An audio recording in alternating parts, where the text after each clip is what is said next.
சுபைக்குழுவில் இணைந்துள்ள ஆசிரியர்கள் அனைவருக்கும் வணக்கம். ஆசிரியர்களே, தற்பொழுது நாம் காண இருக்கக்கூடிய பகுதியானது முதுகலை பட்டதாரி ஆசிரியர் தேர்வு பிஜிடிஆர்பி எக்ஸாம் 2025. இந்த தேர்விற்கு தயாராகக்கூடிய நமது சுபைக்குழு ஆசிரியர்களுக்காக நம்ம பயிற்சி வகுப்பானது கொடுத்துட்ருக்கோம். ஸோ அந்த பயிற்சி வகுப்பில் தற்பொழுது நாம் காண இருக்கக்கூடிய பகுதியானது எஜுகேஷ்னல் மெத்தடாலஜியில் பார்த்திங்கன்னா இரண்டாவது பகுதியை நம்ம பார்க்க போகிறோம். ஏற்கனவே முதல் பகுதி பார்த்திங்கன்னா முன் தொடக்க கல்வி, இதற்காக அமைக்கப்பட்ட 11 குழுக்களை பற்றிய தகவலை பார்த்தோம். ஸோ இரண்டாவது பயிற்சியில் நான் பார்த்திங்கன்னா பிரிட்டிஷ் கல்வி குழுக்களினுடைய பரிந்துரை என்ன, ஸோ இந்தியாவினுடைய கல்வி வளர்ச்சி எப்படி இருந்துச்சு, பிரிட்டிஷ் ஆட்சியில் அந்த கல்வி குழுக்கள் அளித்த பரிந்துரை என்ன, இதுதான் இன்றைய தகவலாக நம்ம காண போகிறோம். ஸோ ஒவ்வொரு ஆசிரியர்களும் இதை முழுமையாக பயன்படுத்திக்கோங்க. பிரிட்டிஷ் கல்விக்குழு சொல்லி எடுக்கும் பொழுது மெயினாக இருக்கக்கூடியது முதல்ல பார்த்திங்கன்னா மெக்காலாவின் குறிப்புகள். மெக்காலே என்ற பிரிட்டிஷ் ஆளுநர், பிரிட்டிஷ் கவர்னர் ஜெனரலினுடைய சட்ட ஆலோசனை குழு உறுப்பினர், சரிங்களா? யாருன்னு பார்த்தீங்கன்னா இந்த மெக்காலே என்பவர் யாருன்னா பிரிட்டிஷினுடைய கவர்னர் இருக்கார் இல்லையா, கவர்னருடைய சட்ட ஆலோசனை குழு உறுப்பினரானவர். ஸோ அவர் பார்த்திங்கன்னா இந்த பிரிட்டிஷ் கல்வி குழுவுக்கு பார்த்திங்கன்னா என்னென்ன பரிந்துரைகளாக முதல்ல இருக்கக்கூடிய பரிந்துரை இதுதான் பாருங்கள். இவருடைய கல்வி குறிப்பு, சரி, மெக்காலாவினுடைய கல்வி குறிப்பினுடைய ஆண்டு கேட்டாங்கன்னா 1835. கிழக்கிந்திய கம்பெனி சட்டம் 1813 சட்டப்பகுதி 43 படி 1,00,000 ரூபாய் இலக்கிய வளர்ச்சிக்காக ஒதுக்கப்பட்டது. சரிங்களா? பிரிட்டிஷ் பார்த்திங்கன்னா இந்தியாவினுடைய தன்னுடைய ஆட்சியை நிறுவிய பிறகு பார்த்திங்கன்னா அவங்க என்ன செய்கிறாங்க, கம்பெனி மூலம் ஆட்சி செய்கிறாங்க. ஸோ அப்படி இருக்கக்கூடியதில் ஒவ்வொரு 20 ஆண்டுகளுக்கும் ஒரு முறை பார்த்திங்கன்னா இந்த சட்டமானது புதுப்பிக்கப்படும். அப்படி புதுப்பிக்கக்கூடியதில் முதல்ல பாருங்கள், கிழக்கிந்திய கம்பெனி சட்டம் உருவாக்கப்பட்டது 1813. ஸோ அந்த சட்டப்பகுதி 43 படி 1,00,000 ரூபாய் இலக்கிய வளர்ச்சிக்காக ஒதுக்கப்பட்டது. அடுத்து 20 வருஷம் கழிச்சு பாருங்க, நான் சொன்னேன் இல்லையா, இந்த கிழக்கிந்திய கம்பெனி சட்டம் என்பது 20 வருடங்களுக்கு ஒரு முறை புதுப்பிக்கக்கூடியது. ஸோ அப்போ 1833 ஆண்டு, அடுத்து 20 ஆண்டுகள் கழித்து அந்த சாசனத்தின்படி மெக்காலே கவர்னர் ஜெனரலின் சட்ட ஆலோசனை குழு உறுப்பினராக நியமிக்கப்பட்டார். யாரு? இந்த மெக்காலே பிரபு என்பவர் 1833 ஆண்டு கவர்னர் ஜெனரலினுடைய சட்ட ஆலோசனை குழு உறுப்பினராக நியமிக்கப்பட்டார். 1834 ஆண்டு ஜூன் 10 இந்தியா வந்தடைந்தார். 1835 ஆண்டு பிப்ரவரி 2 மெக்காலே ஒரு கல்வி திட்டத்தை கொண்டு வந்தார். ஸோ முதல் திட்டம் பாருங்க, 1835 ஆண்டு பிப்ரவரி 2 மெக்காலே ஒரு கல்வி திட்டத்தை கொண்டு வந்தார்.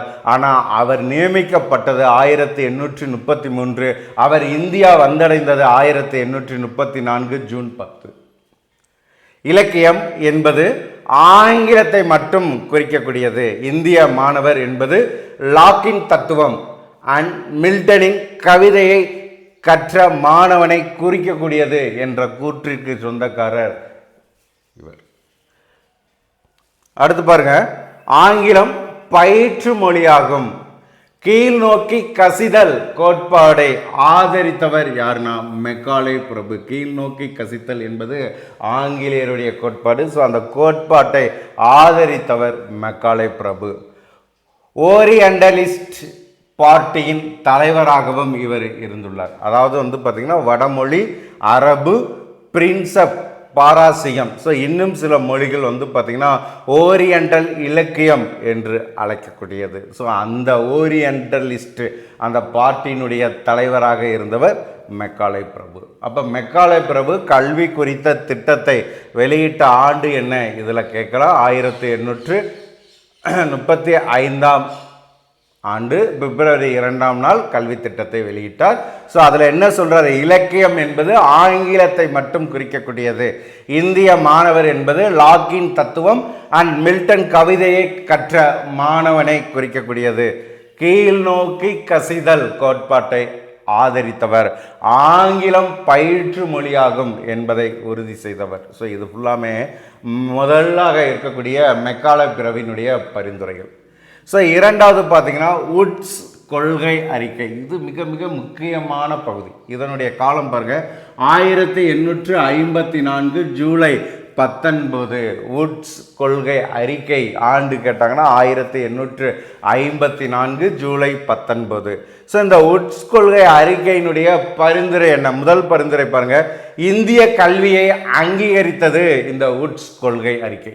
மேலும் இந்தியாவின் கல்வி பொறுப்புகள் முழுமையாக பிரிட்டிஷ் அரசையே சார்ந்தது என்று பரிந்துரைத்தது. இந்திய கல்வியை அங்கீகரித்தாலும் இந்தியாவினுடைய கல்வி முறையினுடைய கட்டுப்பாடுகள் முழுவதுமே பிரிட்டிஷ் அரசாங்கத்தின் கட்டுப்பாட்டில் இருக்கும் என்பதை பரிந்துரை செய்த குழு இது. சரிங்களா? ஸோ அடுத்து பாருங்க, வடமொழி, அரேபிய மொழி அண்ட் பெர்சிய மொழிகளை பாடங்களாக பரிந்துரை செய்தது. ஸோ மெயினாக கேட்கலாம், வடமொழி, அரேபிய மொழி அண்ட் பெர்சிய மொழியை பாடங்களாக பரிந்துரை செய்த குழு இது, வுட்ஸ் கொள்கை அறிக்கை. அது மட்டும் இல்லாமல் பொது கல்வித்துறை DPI, department of public instruction, சரிங்களா, பொது கல்வித்துறையை அனைத்து மாகாணங்களிலும் உருவாக்குதல், இயக்குனர், துணை இயக்குனர், ஆய்வாளர், துணை கல்வி ஆய்வாளர் பதவிகள் உருவாக்கப்பட்டன. எந்த கல்வி கொள்கை பரிந்துரை? மெயினானது வுட்ஸ் கொள்கை அறிக்கை. ஸோ இதனுடைய பள்ளி கல்வி அமைப்பு எப்படி இருந்துச்சு? கல்வி அமைப்பானது பல்கலைக்கழகங்கள், கல்லூரி, உயர்நிலை, நடுநிலை, ஆரம்ப பள்ளி, ஆரம்ப நடுநிலை, உயர்நிலை பள்ளிகள் கூடுதலாக நிறுவப்பட்ட. முதல் ஆரம்ப பள்ளிக்கு வரணும், அடுத்து நடுநிலை பள்ளி, அடுத்து உயர்நிலை, அடுத்து கல்லூரி, அடுத்து பல்கலைக்கழகம். ஸோ இது பார்த்திங்கன்னா இந்த வுட்ஸ் கொள்கையினுடைய பரிந்துரை. ஆரம்ப நடுநிலை உயர்நிலை பள்ளிகள் கூடுதலாக தொடங்கப்பட்டது இந்த கல்விக் கொள்கை அறிக்கையின்படி. ஆசிரியர்களுக்கு பயிற்சி ஏற்படுத்தப்பட்டது. பெண் கல்வி, முஸ்லிம் கல்வி, தொழிற்கல்வியை ஊக்குவிக்க பரிந்துரை செய்தது. பெண் கல்வியாக இருக்கட்டும், முஸ்லிம்களுக்கான கல்வியாக இருக்கட்டும், தொழிற்கல்வி, இதை ஊக்குவிக்க பரிந்துரை செய்த குழு எதுனா இந்த வுட்ஸ் கொள்கை அறிக்கை. கீழ் நோக்கி கசிதல் கோட்பாட்டை நிராகரித்தது. மெயினானது ஆதரித்தது பார்த்திங்கன்னா மெக்காலே, நிராகரித்தது வுட்ஸ். சரிங்களா? ஸோ இது ரெண்டையுமே மெயினாக பார்த்துக்கோங்க. அடுத்து மூன்றாவதாக இருக்கக்கூடிய கல்விக்குழு ஹண்டர் கல்விக்குழு. 1882 1882ஆம் ஆண்டு ஹண்டர் கல்விக்குழு உருவாக்கப்பட்டது. ரிப்பன் பிரபு 1882ஆம் ஆண்டு வில்லியம் ஹண்டர் தலைமையில் முதல் இந்திய கல்விக்குழுவை அமைத்தார். இக்குழு தனது அறிக்கையை 1884ஆம் ஆண்டு சமர்ப்பித்து சில பரிந்துரைகளை அளித்தது. அப்போ ரிப்பன் பிரபு இந்த கல்விக்குழுவை உருவாக்கிய ஆண்டு 1882. இது யார் தலைமையில்? சார் வில்லியம் ஹண்டர் தலைமையில் உருவாக்கப்பட்டது. அது மட்டும் இல்லாமல் முதல் இந்திய கல்விக்குழு எதுன்னா ஹண்டர் கல்விக்குழு 1882. சரிங்களா? இது தனது அறிக்கையை சமர்ப்பித்த ஆண்டு கேட்டாங்கன்னா 1884. அப்போ அந்த அறிக்கையில் என்ன பரிந்துரை செய்திருந்தார்கள்? அறிக்கையினுடைய பரிந்துரைகள் சொல்லி எடுத்துக்கிற பொழுது தாய்மொழி கல்வி அல்லது இந்திய மொழியில் பயிற்றுவித்தல். முதல் பரிந்துரையானது தாய்மொழி கல்வி முக்கியம். அது மட்டும் இல்லாமல் இந்திய மொழியில் பயிற்றுவித்தல். ஆரம்ப கல்வி மக்களின் பொது வாழ்விற்கு பயன்படக்கூடியதாக இருக்க வேண்டும். ஆரம்ப கல்வி என்பது மக்களினுடைய பொது வாழ்விற்கு பயன்படக்கூடியதாக இருக்கணும். ஆசிரியர்களுக்கு நன்கு பயிற்சி அளிக்க வேண்டும். இக்குழு அறிக்கையினால் நாடு முழுவதும் ஆரம்ப கல்வியானது வளர்ச்சி அடைந்தது. மெயினானது. ஸோ இந்த ஹண்டர் குழு பரிந்துரைன்னு கேட்கும் பொழுது முதல் பரிந்துரையானது தாய்மொழியில் இருக்கணும் அல்லது இந்திய மொழியில் பயிற்றுவிக்க வேண்டும். ஸோ இரண்டாவது, இந்த ஆரம்ப கல்வி கொடுக்கும் பொழுது அது பொதுமக்களினுடைய வாழ்க்கையில் பயன்படக்கூடியதாக இருக்கணும். மூன்றாவது, ஆசிரியர்களுக்கு நன்கு பயிற்சி அளிக்கணும். இது 3 பரிந்துரைகளை கொடுத்தது. இதன் காரணமாக நாடு முழுவதும் ஆரம்ப பள்ளியானது வளர்ச்சி அடைந்தது. எந்த திட்டத்தின் அடிப்படையில்? ஹண்டர் கல்விக்குழு வழங்கிய பரிந்துரையின் அடிப்படையில். நாட்டிற்குரிய கல்வி அல்லது பாடசாலை கல்வியையும் பரிந்துரைத்தது. ஸோ மூன்றாவது பார்த்தாச்சு. அடுத்து பாருங்க, இடைநிலை கல்விக்கு இது என்ன பண்ணியிருக்காங்க? இடைநிலை கல்வியை நிர்வகிப்பதற்கும் ஒருங்கிணைப்பதற்கும் திறமை மற்றும் தகுதியுடைய இந்தியர்களிடம் ஒப்படைக்க வேண்டும். ஸோ இடைநிலை கல்வியில் இந்த குழு பரிந்துரையில் இடைநிலை கல்விக்கு என்ன கொடுத்துருக்குறாங்க சொல்லி பார்க்கின்ற பட்சத்தில், இந்த இடைநிலை கல்வி சொல்லி பார்க்கும் பொழுது நிர்வகிப்பதற்கு அதே மாதிரி ஒருங்கிணைப்பதற்கு திறமை மற்றும் தகுதியுடைய இந்தியர்களிடம் இதை ஒப்படைக்க வேண்டும் என்று பரிந்துரை செய்த குழு ஹண்டர் கல்விக்குழு.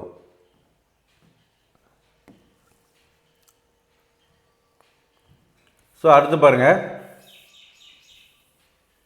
மக்களால் கல்வி நிறுவனங்களை நடத்த முடியாத இடங்களில் அரசு பள்ளிகளை தொடங்கலாம். மக்கள் கல்வி நிறுவனங்களை நடத்த முடியலன்னு இருக்கக்கூடிய இடங்களில் அரசே என்ன செய்யலாம்? பள்ளிகளை தொடங்கலாம். இடைநிலை கல்வியில் ஆங்கில வழி கல்வி முறையை இக்குழு முழுவதுமாக ஆதரித்தது. இது ஒரு முக்கியமான பாயிண்ட், சரிங்களா? இடைநிலை கல்வியில் ஆங்கில வழி கல்வி முறை தான் முக்கியம் சொல்லி இந்த குழு ஆதரித்தது. அப்போ ஒவ்வொரு குழுவினுடைய பரிந்துரை என்ன மெயினாக பார்த்துக்கோங்க. ஸோ அடுத்து பார்த்தீங்கன்னா உயர்கல்வித்துறை கல்வி மாவட்ட கல்வி மேற்பார்வையாளராக இந்தியர்களை நியமித்தார். மாவட்ட கல்வியினுடைய மேற்பார்வையாளராக இந்தியர்களை நியமித்தார். மானியம், அதாவது உதவித்தொகை வழங்குதல், ஸ்காலர்ஷிப், ஸோ இது உருவாக்கப்பட்டது. பெண் கல்விக்கு வேண்டிய முழு வளர்ச்சியையும் விரிவாக்கத்தையும் கூறியுள்ள குழு ஹண்டர் கல்விக்குழு. அது மட்டும் இல்லாமல் இஸ்லாமிய கல்வி கொள்கையை மேம்படுத்த முயற்சிகளை எடுக்க இக்குழுவானது பரிந்துரை செய்தது. இஸ்லாமியர்களுக்கான கல்வி கொள்கை அதை மேம்படுத்த முயற்சி எடுக்க வேண்டும் என்று பரிந்துரை செய்த குழு எதுனா ஹண்டர் கமிஷன்.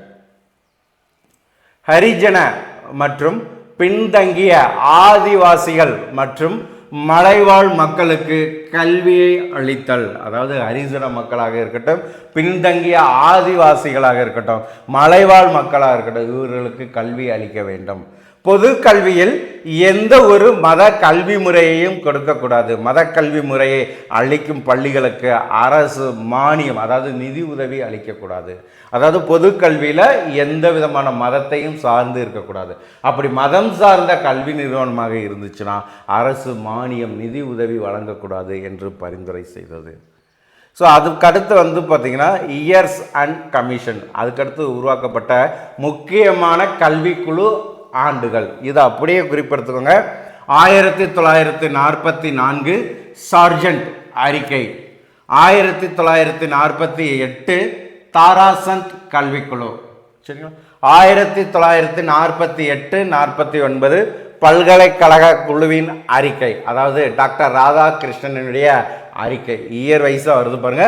1952-55 உயர்நிலை கல்விக்குழுவின் அறிக்கை, டாக்டர் லட்சுமண சுவாமி முதலியார் அல்லது முதலியார் குழுன்னு சொல்லுவோம். ஸோ அந்த குழுவினுடைய அறிக்கை உயர்நிலை கல்விக்குழுன்னு அழைக்கக்கூடியது, அல்லது டாக்டர் லட்சுமண சுவாமி முதலியார் குழு, ஸோ இவ்வாறு அழைக்கக்கூடிய அதனுடைய அறிக்கை 1952-53.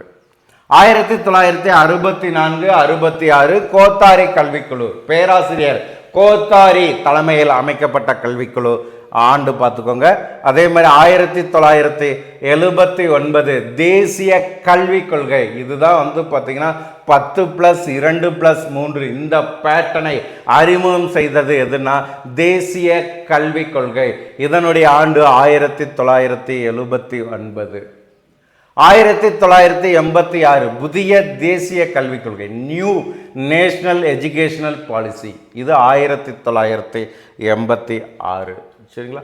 ஸோ இதெல்லாம் பார்த்தீங்கன்னா முக்கியமான கல்விக் கொள்கை, அதனுடைய ஆண்டுகளாக இங்கே நம்ம என்ன செஞ்சுருக்கோம், கொடுத்துருக்கோம். ஸோ ஆசிரியர்கள் இதை மெயினாக குறிச்சிக்கோங்க.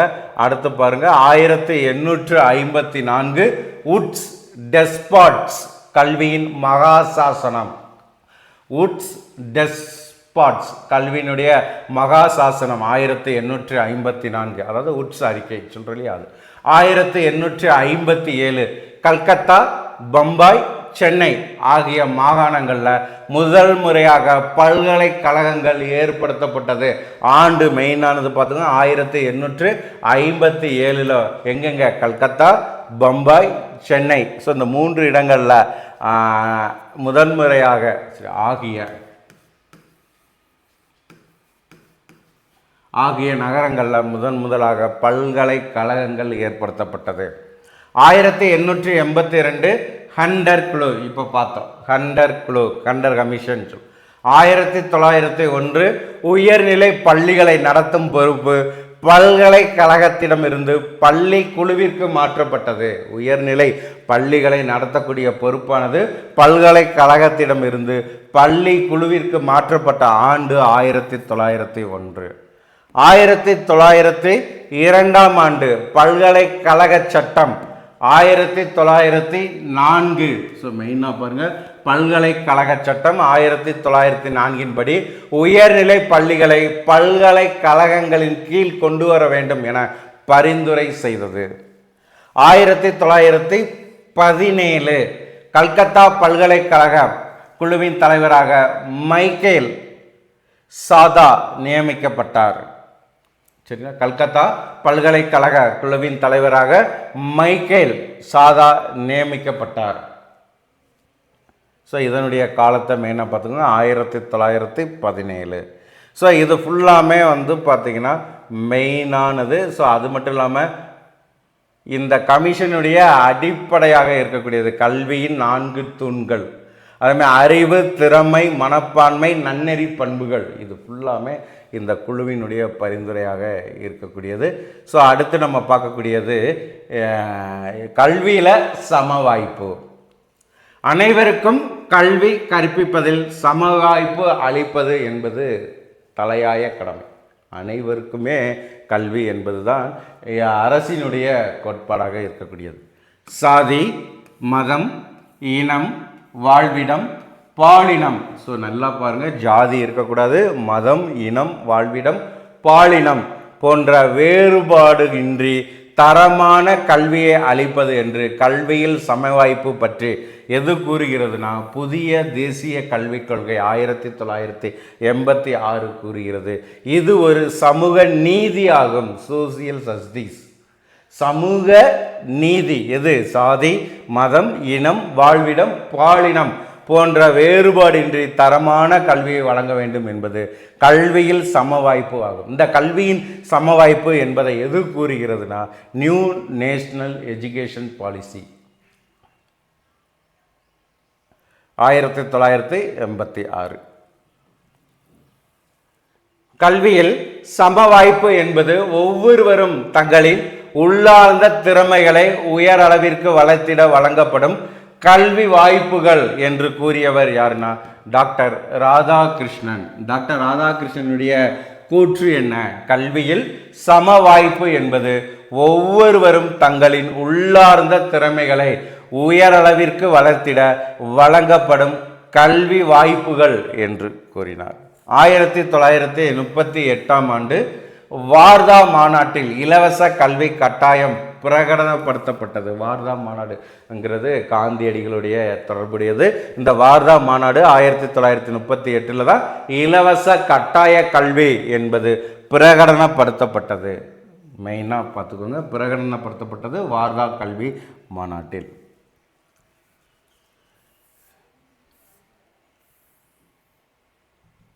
இந்திய கல்விக்குழு 4வது 5ஆண்டு திட்ட குழுவிற்குள் ஆரம்ப கல்வி இலவசமாக்கப்பட வேண்டும் என்றும் 5ஆண்டு திட்ட கால முடிவிற்குள் நடுநிலைகள் பள்ளிகள் எல்லாவற்றிலும் இலவச கல்வி அளிக்கப்பட வேண்டும் என்றும் பரிந்துரை செய்தது. பெண் கல்விக்கென தனி பள்ளி, கல்லூரி, பல்கலைக்கழகங்கள் ஏற்படுத்த வழிவகையானது செய்யப்பட்டது. வழிவகை செய்யப்பட்டது பார்த்தீங்கன்னா எப்போ? பெண் கல்வி, சரிங்களா, பெண்கள் கல்விக்கென்று தனிப்பட்ட பள்ளிகள், கல்லூரி, பல்கலைக்கழகங்கள் உருவாக்கப்பட்டன. நாடு முழுவதும் 10+2+3 என்ற ஒரே சீர்மையான கல்வி முறையை நடைமுறைப்படுத்துகிறது. நாடு முழுவதும் ஒரு இதெல்லாம் பார்த்தீங்கன்னா இந்த கல்வியில் சம வாய்ப்பு என்பதற்கான கருத்து. கிராமப்புறத்தில் உள்ள, அதாவது ரூரல் ஏரியான்னு சொல்லுவோம், அறிவாண்மை மிக்க குழந்தைகளுக்கு நவோதய பள்ளிகள் திறக்கப்பட்டுள்ளன. சரிங்களா? கிராமப்புறங்களில் இருக்கக்கூடிய அறிவார்ந்த குழந்தைகளுக்கு நவோதய பள்ளிகளானது உருவாக்கப்படும். பள்ளியை விட்டு விலகியோருக்கு முறைசாரா கல்வி. ஸோ அடுத்து பாருங்கள் என்னென்ன பண்ணுறாங்க. அந்த கல்வியில் சம வாய்ப்பை ஏற்படுத்துவதற்கு பள்ளியை விட்டு விலகியோருக்கு முறைசாரா கல்வியும், அவர்கள் முறை சார்ந்த பள்ளிகளில் சேருவதற்கான பலமுனை நுழைவு திட்டமும். சரிங்களா? Multiplay point entry.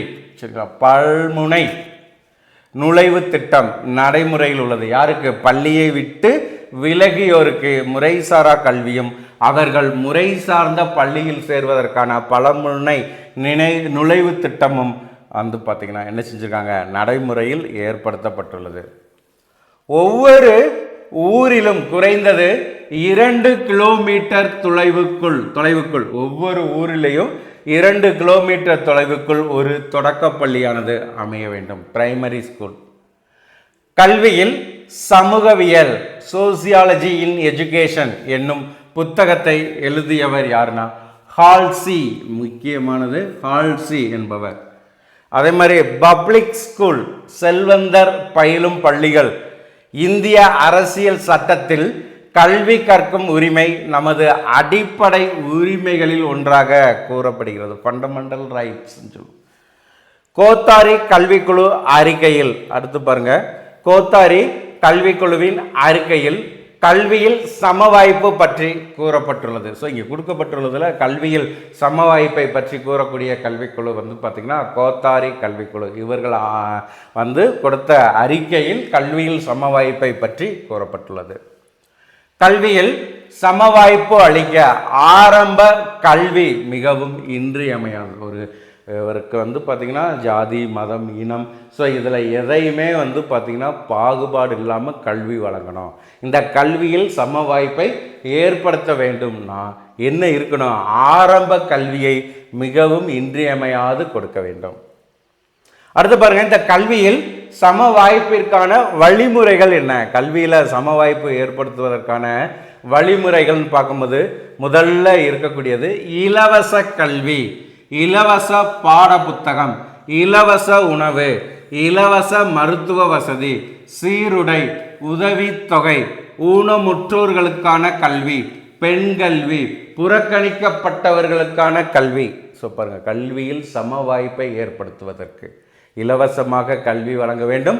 பாட புத்தகத்தை இலவசமாகவும், இலவச உணவு, இலவச மருத்துவ வசதி, இலவச சீருடை, இலவச உதவித்தொகை, அதாவது உதவித்தொகை, ஊனமுற்றோருக்கான கல்வி, பெண் கல்வி.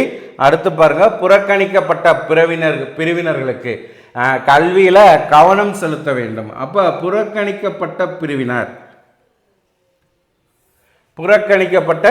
பிரிவினர்னா யாரு? புறக்கணிக்கப்பட்ட பிரிவினர் SC, ST, BC, MBC, extra. இந்தியாவில் எழுத்தறிவினுடைய நிலைமை என்ன? இந்தியாவில் எழுத்தறிவினுடைய நிலைமை சொல்லி பார்க்கும்போது இங்கே ஒரு காலகட்டம் கொடுத்துருக்கோம். 1951, 2001, 2011 ஆண்களுடைய எழுத்தறிவு, அடுத்து பெண்களுடைய எழுத்தறிவு, அதே மாதிரி ஆவரேஜ். ஸோ இது கொடுத்துருக்குறோம், ஃபாலோ பண்ணிக்கோங்க. அதே மாதிரி தமிழ்நாட்டில் ஆண் பெண் கொடுத்துருக்குறோம், இதை மெயினாக குறிப்பெடுத்துக்கோங்க. அடுத்து நம்ம பார்க்கக்கூடிய டாபிக் முறைசாரா கல்வி மற்றும் வயது வந்தோருக்கான கல்வி. நான் ஃபார்மல் அண்ட் அடல்ட் எஜுகேஷன், முறைசாரா கல்வி. அது மட்டும் இல்லாமல் வயது வந்தோருக்கான கல்வி. இதில் முதல்ல முறைசாரா கல்வி. இந்த முறைசாரா கல்வி என்பது முதல்ல 1979, 80களில் 6 முதல் 14 வயது குழந்தைகளுக்கு முறைசாரா கல்வி கொண்டு வரப்பட்டது. இந்த முறைசாரா கல்வி என்பது முதல்ல எப்போ கொண்டு வரப்பட்டதுன்னா 1979 80 6 முதல் 14 வயது வரை இருக்கக்கூடிய குழந்தைகளுக்கு இந்த முறைசாரா கல்வியானது கொண்டு வரப்பட்டது. இந்த முறைசாரா கல்வி முறையில் பள்ளி கல்விக்கு மாற்றாக முறையாக வழங்கப்படும் கல்வி செயல்களுக்கு முறைசாரா கல்வி என்று பெயர். பள்ளி மாதிரியே இருக்கக்கூடியது. வயது வந்தோருக்கான கல்வி. வயது வந்தோர் கல்வியில் ஒருவர் படிக்கவும் கணக்கு அறிவும் பெறுவதோடு அவர் சமுதாய பொருளாதார பண்பாட்டு வளர்ச்சியிலும் பங்கு பெறுவதற்குரிய அறிவும் திறனும் பெறுகிறார். எதுல? இந்த வயது வந்தோருக்கான கல்வியில். அடுத்து பாருங்க, ஏற்கனவே எழுத்தறிவு பெற்ற மக்களுக்கு தொடர் கல்வி அளிக்கப்படுகிறது. வயது வந்தோர் கல்விக்கு முதியோர் கல்வி மற்றும் சமூக கல்வி என்ற மற்றொரு பெயரும் உண்டு. மெயினானது பாருங்க, வயது வந்தோர் கல்விக்கு வழங்கக்கூடிய வேறு பெயர்கள் என்னன்னு கேட்கலாம். முதியோர் கல்வி மற்றும் சமூக கல்வி என்ற பெயர் உண்டு. பள்ளியை பாதியிலே விட்டு செல்லும் மாணவர்களுக்கும் பள்ளிகள் இல்லாத இடங்களில் இருந்து வரும் சிறுவர் சிறுமியர்களுக்கும் வேலை செய்யும் குழந்தைகளுக்கும் முறைசாரா கல்வியானது பயனளிக்கிறது. இந்த முறைசாரா கல்வி திட்டம் என்பது யாருக்கு பயனாக இருக்கிறதுனா மாணவர்களுக்கு, அதாவது பள்ளியை பாதியிலே விட்டு செல்லக்கூடிய மாணவர்களுக்கும் பள்ளிகள் இல்லாத இடங்களிலிருந்து வரும் சிறுவர் சிறுமிகளுக்கும் வேலை செய்யும் குழந்தைகளுக்கும் இந்த முறைசாரா கல்வி திட்டமானது பயனளிக்கிறது. முறைசாரா கல்வியில் வயது வரம்பு கிடையாது. குறிப்பிட்ட பாடத்திட்டம் இல்லாதது. பகுதி நேர கல்வி அமைப்புடையது. எல்லா வயதினரும் கற்கக்கூடியது தான் இந்த முறைசாரா கல்வி முறை. முறைசாரா கல்வி திட்டத்தில் 14 வயதிற்கு உட்பட்ட, சரி நல்லா கவனிங்க, இந்த முறைசாரா கல்வி திட்டத்தில் 14 வயதிற்கு உட்பட்ட அனைத்து குழந்தைகளும் கட்டாயமாக ஆரம்ப கல்வி கொடுத்தே ஆக வேண்டும் என்று குறிக்கோள் செயலாக்கப்பட்டு வருகிறது. ஒவ்வொருவருக்கு கல்வி புகட்ட வேண்டும் என்று கூறியவர் யார்? டாக்டர் லபாக். டாக்டர் லபாக்கோட கூற்று என்ன? ஒருவருக்கு, சரி நல்லா கவனிங்க, ஒருவருக்கு கல்வி புகட்ட வேண்டும். இந்த முறைசாரா கல்வி முறையில் 18 வயதிற்கு மேற்பட்ட ஆண்களும் பெண்களும் கல்வி கற்பதையே முதியோர் கல்வி எனலாம். இந்த முறைசாரா கல்வியில் 18 வயதிற்கு மேலே இருக்கக்கூடியவர்கள், ஆண்களாக இருக்கட்டும் அல்லது பெண்களாக இருக்கட்டும், இவர்கள் கல்வி கற்றாங்கன்னா அதை நம்ம என்ன சொல்கிறோம்? முதியோர் கல்வி. சரிங்களா? அதை நம்ம சொல்லக்கூடிய கல்வி முறை முதியோர் கல்வி முறை என்று அழைக்கிறோம். இது பகுதி நேர கல்வியாக அளிக்கப்படுகிறது. இதனை வயது வந்தோர் கல்வி என்றும் அழைக்கலாம். ஏற்கனவே சொல்லியிருந்தேன், அதுதான் இங்கேயும் கொடுத்துருக்கோம். முதியோர் கல்விக்கு ராஜாஜி அவர்கள் புத்தகங்களை இனிய நடையில் வழங்கினார். அப்ப முதியோர் கல்விக்கான புத்தகத்தை வழங்கியவர் யார்? முதியோர் கல்விக்கான புத்தகத்தை வழங்கியவர் யார்னா ராஜாஜி. எளிய முறையில் இனிய நடையில் வழங்கினார். பீகார் மாநில கல்வி அமைச்சர், அடுத்து பாருங்க, பீகார் மாநிலத்தினுடைய கல்வி அமைச்சர் சையது உசேன் ஒரு கரும்பலகையுடன் கிராமந்தோறும் சென்று முதியோருக்கு கல்வி புகட்டினார். யாரு? பீகார் மாநிலத்தில் இருக்கக்கூடிய கல்வி அமைச்சர் சையது உசேன் ஒரு கரும்பலகையுடன் கிராமந்தோறும் சென்று முதியோருக்கு கல்வி புகட்டினார்.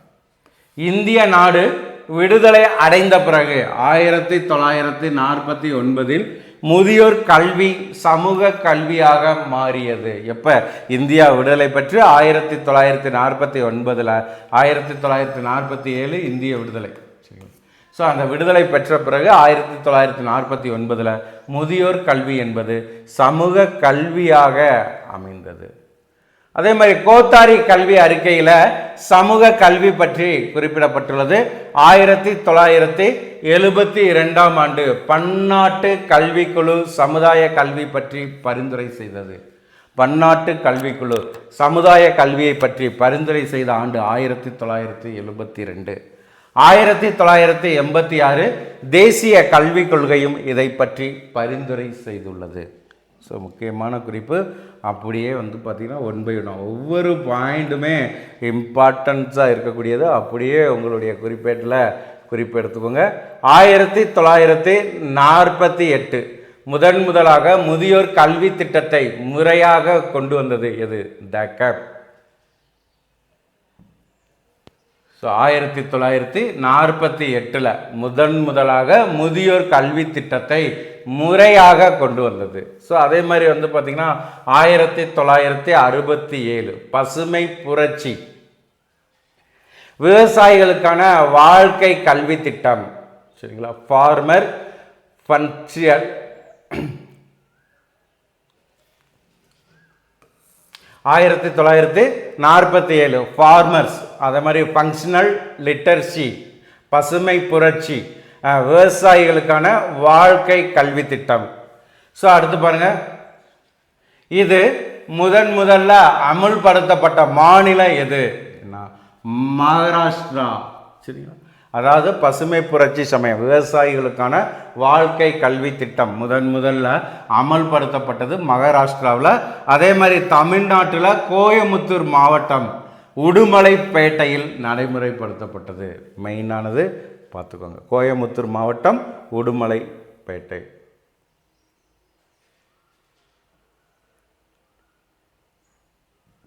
ஸோ அடுத்து பாருங்க, பல்நோக்கு முதியோர் கல்வி திட்டம், பாலிவலண்ட் அடல்ட் எஜுகேஷன், பல்நோக்கு முதியோர் கல்வி திட்டம், பாலிவலண்ட் அடல்ட் எஜுகேஷன் சொல்லுவோம். ஸோ இந்த திட்டம் வந்து பார்த்தீங்கன்னா தொடங்கப்பட்ட இடம் எதுனா பம்பாய் 1967. இது நகர்ப்புற தொழிலாளர்களுக்கு வழங்கப்பட்டது. நகர்ப்புற தொழிலாளர்களுக்கு வழங்கப்பட்டது தான் இந்த பல்நோக்கு முதியோர் கல்வி திட்டம். முதியோர் கல்வி இப்போது முதியோர் எழுத்தறிவு என்று மாற்றப்பட்டுள்ளது. அடல்ட் எஜுகேஷன் என்பது அடல்ட் லிட்டர்சி என்று மாற்றப்பட்டுள்ளது. முறைசாரா கல்வி முறையில் 18 வயதிற்கு மேற்பட்டவர்கள் கல்வி கற்பதை இது குறிப்பிடுகிறது. சுதந்திர இந்தியாவின் முதல் கல்வி மந்திரியாக இருந்தவர் Abul Kalam Azad, first education minister இன் ஃப்ரீ இந்தியா. அபுல் கலாம் ஆசாத் இவர் என்ன செய்கிறாரு? சமூக கல்வியை பற்றி குறிப்பிட்டுள்ளார். அதே மாதிரி ஒவ்வொருவரும் ஒருவருக்கு போதிக்க வேண்டும், ஏற்கனவே சொன்னதான் டாக்டர் லபாக். முதியோர் கல்வி என்பது சமூக கல்வி. முதியோர்களை நாட்டில் நல்ல குடிமக்களாக செய்வது என்பதுதான் இந்த சமூக கல்வி என்று சொல்லியவர் யாருன்னா ஹுமாயூன் கபீர். ஹுமாயூன் கபீர் என்பவர் முதியோர்களை நாட்டில் நல்ல குடிமக்களாக செய்வதுதான் சமூக கல்வியாகும் என்று கூறியுள்ளார்.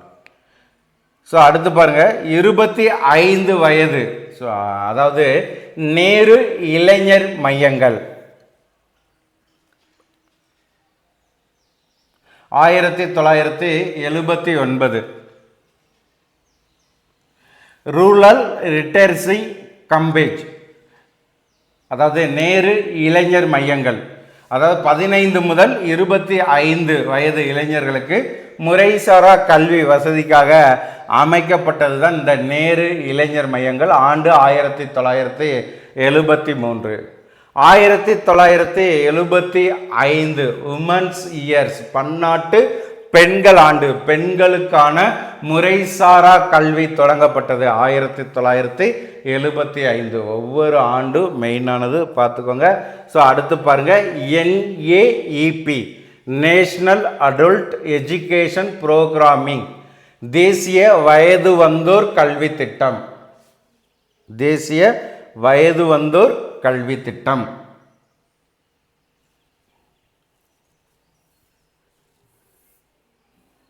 ஆயிரத்தி 1978 இந்த நேஷனல் அடல்ட் எஜுகேஷன் புரோகிராம், தேசிய வயது வந்தோர் கல்வி திட்டம், இது 1978 அக்டோபர் 1978 அக்டோபர் 2ஆம் நாள், அதாவது காந்தி அடிகளினுடைய பிறந்த நாளில் தொடங்கப்பட்டது. இதில் வயது என்ன? 15 முதல் 35 மத்திய மனிதவள மேம்பாட்டு அமைச்சகத்தின் கீழ் இது செயல்படுகிறது. மெயினானது அப்படியே குறிப்பெடுத்துக்கோங்க. 1978 நேஷனல் அடல்ட் எஜுகேஷன் ப்ரோக்ராம், தேசிய வயது வந்தோர் கல்வி திட்டம். இது 1978 அக்டோபர் 2 காந்தியடிகள் பிறந்த நாளில் தொடங்கப்பட்டது. இதற்கு வயது 15 வயது முதல் 35 வயது. மத்திய மனிதவள மேம்பாட்டு அமைச்சகத்தின் கீழ் செயல்படுகிறது. அடுத்து பாருங்க, POA 1986 program of action. So இது வந்து பார்த்தீங்கன்னா புதிய வயது வந்தோர் தேசிய கல்வி திட்டமாக கருதப்படுகிறது. இது புதிய வயது வந்தோர், சரிங்களா, தேசிய கல்வி திட்டமாக கருதப்படுகிறது. 1980 பேராசிரியர் கோத்தாரியின் தலைமையில் கீழ் அமைந்த கமிட்டியானது இதை மறு ஆய்வு செய்தது. சரி, அது மட்டும் இல்லாமல் இதன் கீழ் சமூகம், பண்பாடு, பொருளாதாரத்தில் பின்தங்கிய அனைவருக்கும் எழுத்தறிவு அளிக்க திட்டமிடப்பட்டது. ஸோ யார் தலைமையில் கீழ், அதை மெயினாக பார்த்துக்கோங்க.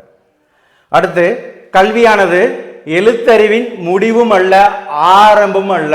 கல்வி என்பது எழுத்தறிவினுடைய ஒரு முடிவு கிடையாது, ஆரம்பமும் கிடையாது என்று கூறியவர் காந்தியடிகள். ஸோ அடுத்து நம்ம பார்க்கக்கூடியது நேஷனல் லிட்டரசி மிஷன், தேசிய எழுத்தறிவு இயக்கம் 1978. NLM சொல்லும், மிக முக்கியமானது NLM, நேஷனல் லிட்டரசி மிஷன், தேசிய எழுத்தறிவு இயக்கம். ஸோ இது தொடங்கப்பட்டது 1988. இதில் வயது அதே வயது தான், 15 முதல் 35 வயது வரை. மத்திய மனிதவள மேம்பாட்டு அமைச்சகத்தின் கீழ் இது இயங்கக்கூடியது.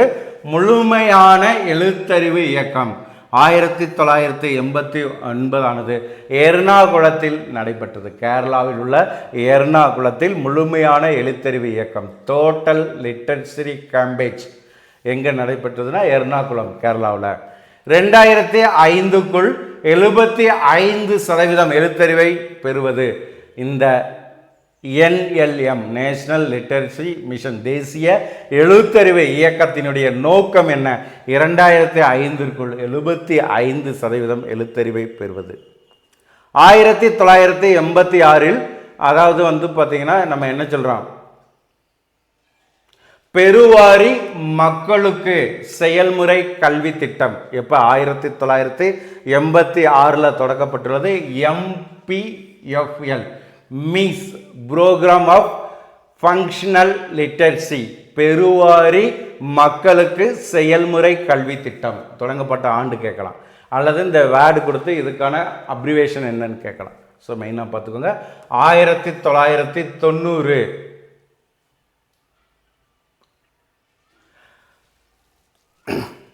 அடுத்து 1990 அறிவொளி இயக்கம். அதே மாதிரி வந்து பார்த்தீங்கன்னா ICTS 1995 இன்டர்கிரேடட் சைல்டு டெவலப்மெண்ட் சர்வீஸ், ஒருங்கிணைந்த குழந்தை வளர்ச்சி திட்டம். இது வந்து பார்த்தீங்கன்னா 1980 மதுரை மாவட்டத்தில் முதலில் தொடங்கப்பட்டது. ஸோ இந்த ICTS 1995 இது உருவாக்கப்பட்டது. இதனுடைய நேம் ஒருங்கிணைந்த குழந்தை வளர்ச்சி திட்டம், இன்டர்கிரேடட் சைல்டு டெவலப்மெண்ட் சர்வீசஸ். இது 1980 மதுரை மாவட்டத்தில் முதலாக தொடங்கப்பட்டது. ஸோ அதுக்கு பிறகு இதை என்ன செஞ்சுருக்காங்க, டெவலப்மெண்ட் பண்ணியிருக்காங்க. அதுக்கடுத்து வந்து பார்த்திங்கன்னா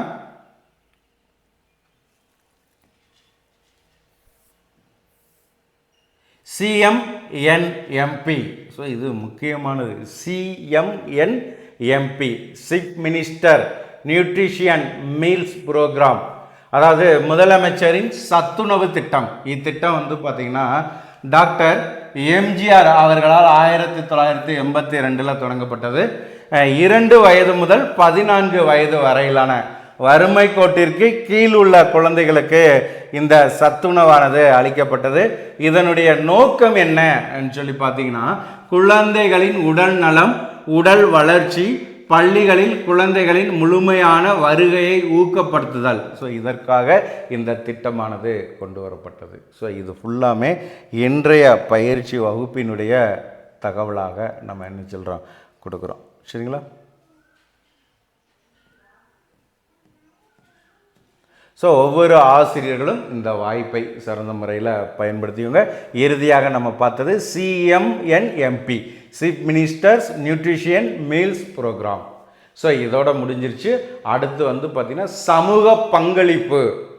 இந்த சமூகத்தினுடைய பங்களிப்பு என்ன கல்வி வளர்ச்சியில், அதை அடுத்த பயிற்சி வகுப்பில் பார்ப்போம். ஸோ இதே மாதிரி ஒவ்வொரு நாளும் நம்ம கொடுப்பதற்கான வழிமுறைகளை உருவாக்கிட்டு இருக்கோம். ஒரு நாள் எஜுகேஷன், அடுத்த நாள் சைக்காலஜி, அதுக்கடுத்த நாள் தமிழ், அதுக்கடுத்து ஹிஸ்ட்ரி. ஸோ ஒவ்வொரு பாடப்பிரிவிற்கும் நம்ம கொடுத்து உங்களுக்கான அரசு பணிக்கு என்ன பண்ணணுங்கிற ஒரு வழிமுறையை இங்கே உருவாக்கி கொடுக்குறோம். ஒவ்வொரு ஆசிரியர்களும் சுபிக்குழுவை முழுமையாக பயன்படுத்திக்கோங்க. இதில் வேறு ஏதேனும் சந்தேகங்கள் கருத்திற்கு சுபிக்குழுவோடு இணைந்திருங்கள். நன்றி நண்பர்களே.